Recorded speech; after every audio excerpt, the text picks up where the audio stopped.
Heithecker, and I'd like to introduce to everyone the very first production intent model KS5 electric 5-string bass. The KS5 bass began, I would say, around 2007.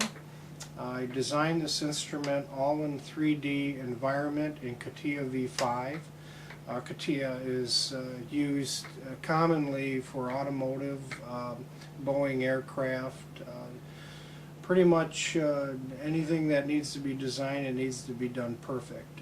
It's a wonderful software, and I think everyone can see by the likes of this instrument that it allowed me to do a lot of things that conventional luthier guitar building it makes quite difficult. So anyways, my background, I've been involved in computer-aided design since the middle 80s. I've been in business twice in plastic injection tooling. I've built a number of special components in CNC, computer-aided design, programming, things of that nature, and I've been a musician since 1975. For that reason, throughout the 2000 period until present, it's a very difficult industrial environment here, especially in Michigan, and trying to keep a job is a tough thing, and I've had my ups and downs in that area. During the down times, during periods of unemployment, I decided to design the KS5 because I knew exactly what I was looking for. I wanted an instrument that was unique as far as its styling and its shape. I wanted something fluid. I didn't want hard lines, I didn't want hard edges. I wanted something that almost like what you might see in an automobile. And I would hope that everyone would agree I may have accomplished that. Getting to the construction of the instrument, it is a neck-through bass, something that I'm fond of, and nothing against bolt-on necks, but I believe that a neck-through instrument is more stable when the temperature and the humidity and things like that change throughout the seasons. And I also believe it is a bit more sustained, and for that reason I've gravitated towards the neck-through instruments. The construction of the instrument, as far as the woods go, start with the neck. This is a figured Purpleheart neck. It has, featuring down the center is a flame maple, nice piece of flame.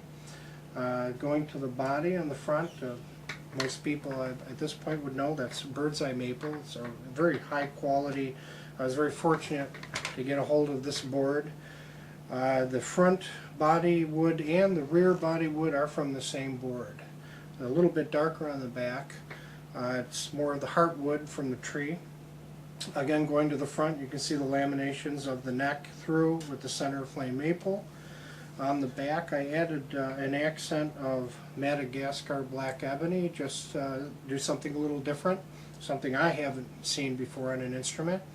As well as the front, the fretboard is also Madagascar black ebony. The frets are actually from Luthier Mercantile. They are phosphor bronze, similar to what Warwick uses. I think they're a real excellent material for frets. The bridge is another component that I designed in CATIA, and I designed it specifically to follow the contour of the body. I thought it was a nice touch. Cut from Air Force aluminum, chrome plated. It features hardware from Hipshot Company. They were nice enough to sell me the saddles, the springs, and the related hardware. On the back, matching a hole pattern in the front of the bridge is also an aluminum ferrule. It's a one-piece ferrule. Again, follows the contour of the body. Strings are loaded through the ferrule if you choose to do that, like a 35-inch scale set of strings.